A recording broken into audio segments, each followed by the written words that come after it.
These dangerous fringe groups have no place in American public life. Anytime that you commit an attack against people to incite fear, it is terrorism. If we want to come together, we need to move away from identity politics and multiculturalism and focus on the American national identity. Tensions reach a boiling point with North Korea. The U.S. is preparing to fight and to win. We're on a collision course with North Korea. President Trump inherited a mess. To all those smart people who are criticizing his rhetoric and his policy, how well did you do? China says it will stop importing North Korea's coal, iron, fish, and other goods in the coming weeks. This is President Trump plans to strike the first blow against China in a trade war with the U.S. Thomas with the finishing touches. The winner of the 99th PGA Championship, Justin Thomas.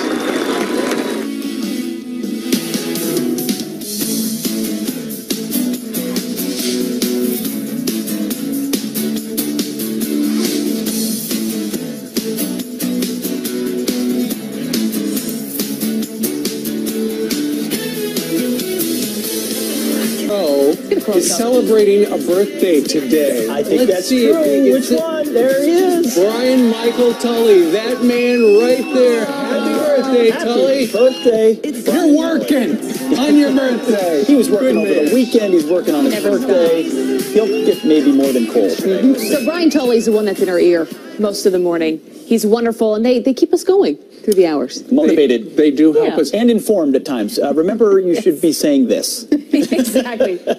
Running out of time. It's like the 24 show. Remember, you're running out of time. Yeah, that's right. You're running out of time. Wrap. Anyway, happy birthday, Brian Tully. Yes. Well, happy Monday morning to all of you. We are happy to be with you. Pete and I will be with you all week, unfortunately for you, Steve. But we are happy to be with you. Better for worse. That's right. Brian and Ainsley are on holiday for the whole week separately.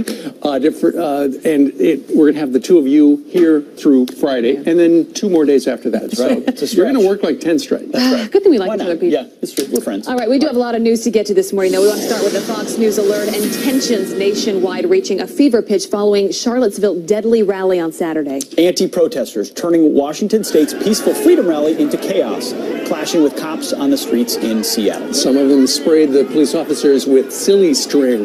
The protesters seen armed with axe handles and some carrying 2x4s, taunting police, hoping to incite violence. Officers in riot gear forced to use pepper spray and flashbang grenades to keep the anti-protesters separated.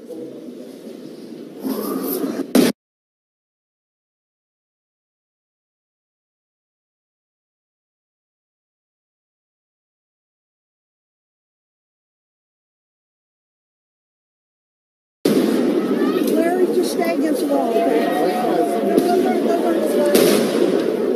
3 people were arrested for obstruction and assault. Luckily, no one was hurt. Continue. Now to another Fox News alert. The feds now widening their investigation into the Charlottesville attack suspects' hate-filled past. This is Vice President Mike Pence makes it very clear the Trump administration condemns all hate groups. And that is where we find our Matt Finn, who is live for us in Charlottesville, Virginia, where a vigil was held last night for the woman mowed down in the violence. I was watching this play out yesterday. It was just heartbreaking. Matt, what can you tell us this morning? Well, the heartbreak continues. It's a somber sunrise here in Charlottesville as this town and the entire country really comes to terms with the violent riots that left 3 people dead here over the weekend. And the driver who plowed his car through the crowds, killing a person, is expected to be arraigned at the court behind me this morning, charged with second-degree murder. And we have some strong video to show you of that incident. Police say that James Field Jr. intentionally drove his gray Dodge into crowds, killing 32-year-old Heather Heyer and injuring 19 others. Now, this is all related to those white supremacy riots that now Vice President Mike Pence say he and the president condemn. We have no tolerance for hate and violence from white supremacists, neo-Nazis, or the KKK. These dangerous fringe groups have no place in American public life and in the American debate, and we condemn them in the strongest possible terms.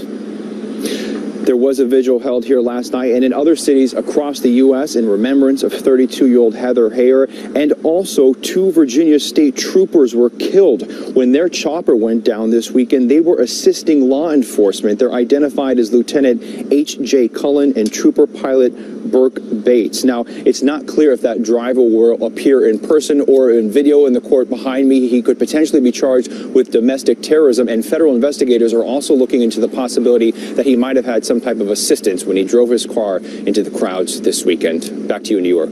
All right, Matt Finn live in Charlottesville with the very latest. We thank you very much. Ever since yesterday, the president has taken a lot of heat because he did make a statement and he was talking about the problems were coming from many sides. And people on both sides of the political aisle said that the president seemed to be spreading the blame equally between the white nationalists and the counter-protesters. And that is one of the reasons the White House came out with a statement yesterday that was very clear. It goes like this. The president said very strongly in his statement yesterday that he condemns all forms of violence, bigotry, and hatred. Of course, that includes white supremacists, KKK, neo-Nazi, and all extremist groups. So that's right. Yesterday, he did say, to be clear, he condemned in the strongest possible terms bigotry and hatred, talked about coming together and putting America first as opposed to racial identity first, talking to all sides, which everyone needs to hear. The specificity today, of course, comes after we learned that this James Alex Fields was obsessed with Hitler and the Nazis, something everyone would and should condemn. Yeah, and something that should be called out for what it is, because there's no room in this country and for our political dialogue for hate and for violence. And we heard the vice president backing that up yesterday when he was traveling and saying that there is no room for that. And he called them out. He called out whether it's the KKK, whether it's the Nazi group, whether it is these white supremacists, there is no room for that. And I think we're all on the same page there. The president is getting hit for not calling it for exactly what it was in that moment. As you said, we didn't have all the facts yet.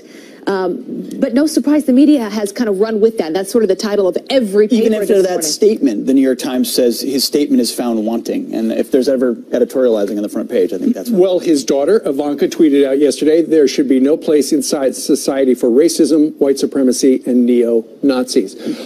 Pete had a great discussion with Carol Swain. She's a professor at Vanderbilt, and she has looked at the situation, and she's been studying the racial dynamic for a number of years. And she said, essentially, a lot of this comes from identity politics.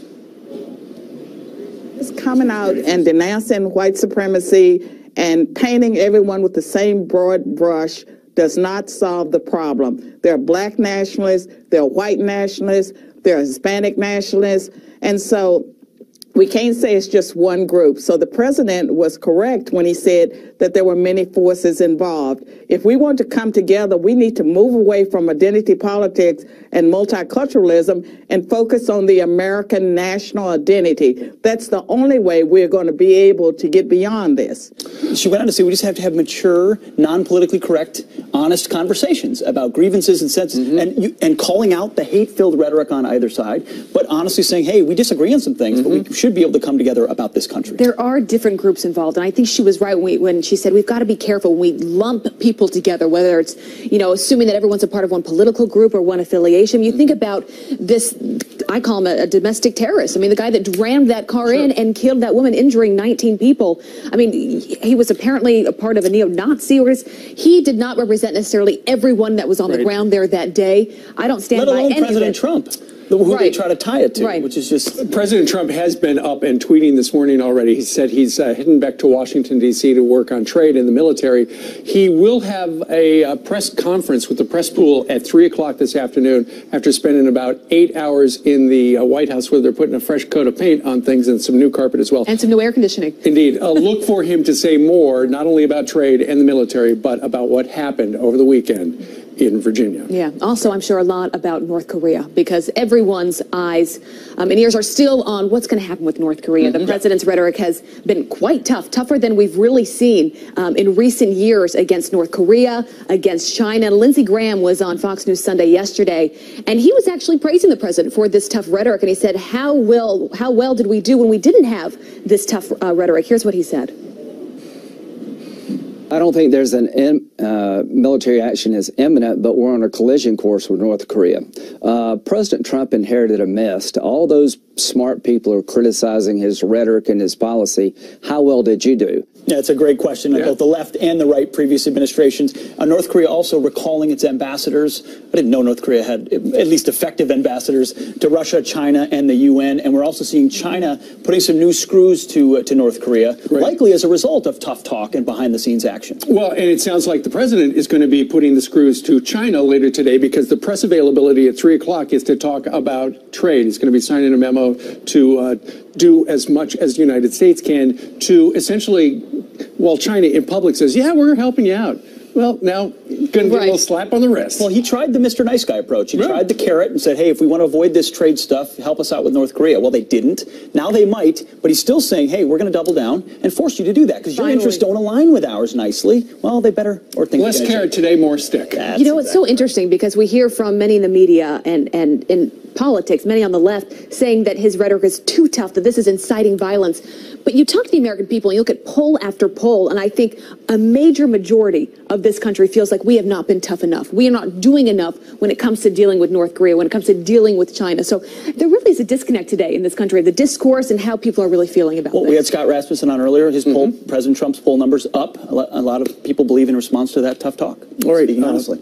So it is now 7:11 here in New York City, and Jillian's got some help. Jillian. That's right. Good Monday morning to you at home as well. We do begin with a Fox News alert. A manhunt is intensifying for the gunman who killed 3 people at a racetrack in Wisconsin.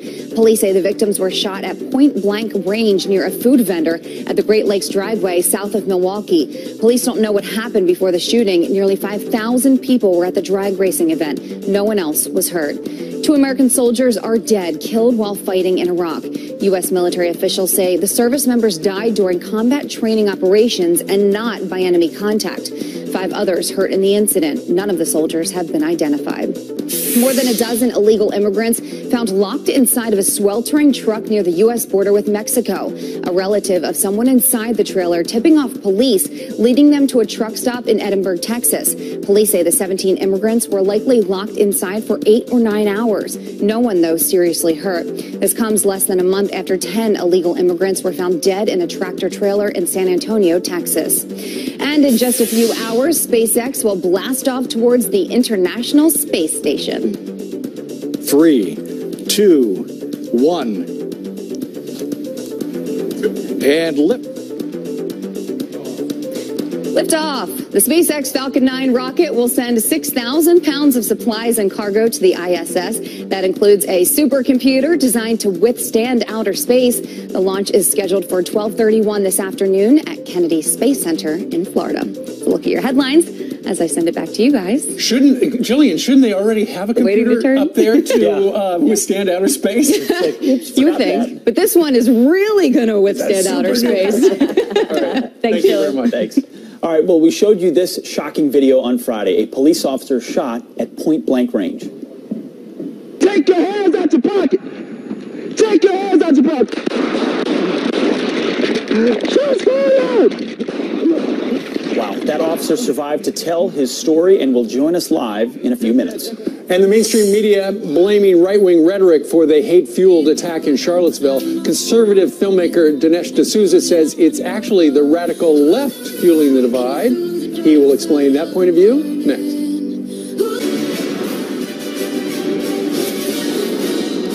Mainstream media quick to blame right-wing rhetoric for Saturday's hate-fueled attacks in the state of Virginia. But our next guest claims it's the racial politics on the left actually fueling this divide. Here to weigh in, author of New York Times bestseller, The Big Lie, Dinesh D'Souza. Dinesh, good to have you with us.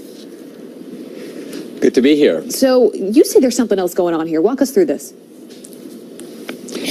Well, the media is drawing the lesson from Charlottesville that Trump's hateful rhetoric, his racist rhetoric, is partly responsible for this. And Trump is accused of being like Hitler, making a kind of a racist attack on immigrants. Now, the key point is that for Trump, the distinction is between legal immigrants and illegals. And this is not a racial distinction at all. Remember, the vast majority of legal immigrants to America today are non-white.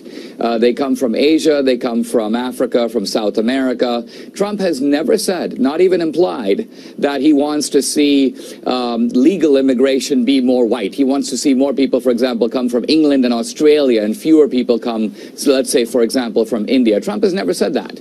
On the other side of the aisle, if you think of Hitler, Hitler wasn't even talking about immigrants. The Jews in Germany were German citizens. And so for Hitler, the distinction was inside of Germany between what he considered to be the superior Nordics and the sort of inferior Jews. And so there's simply no valid analogy here between Trump and Hitler on this racial point at all. Dinesh, a lot of his critics will also say that when he talks about America first or Americanism, that's a dog whistle for white nationalism. What he really means is white people. Well, what's your take on that?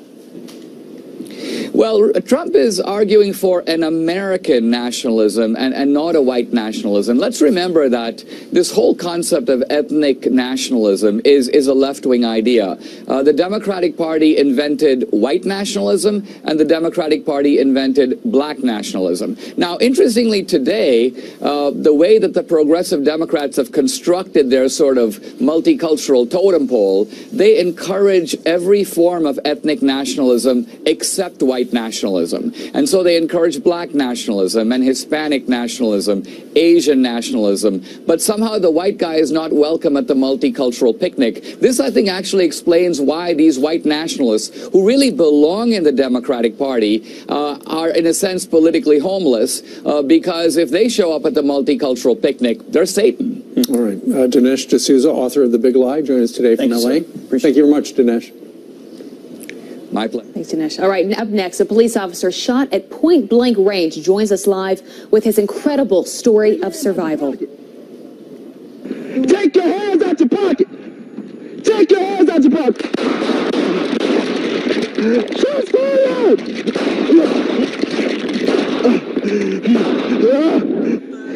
Dispatch, Echo 7, I'm hit. I'm hit. I'm hit in my neck someplace.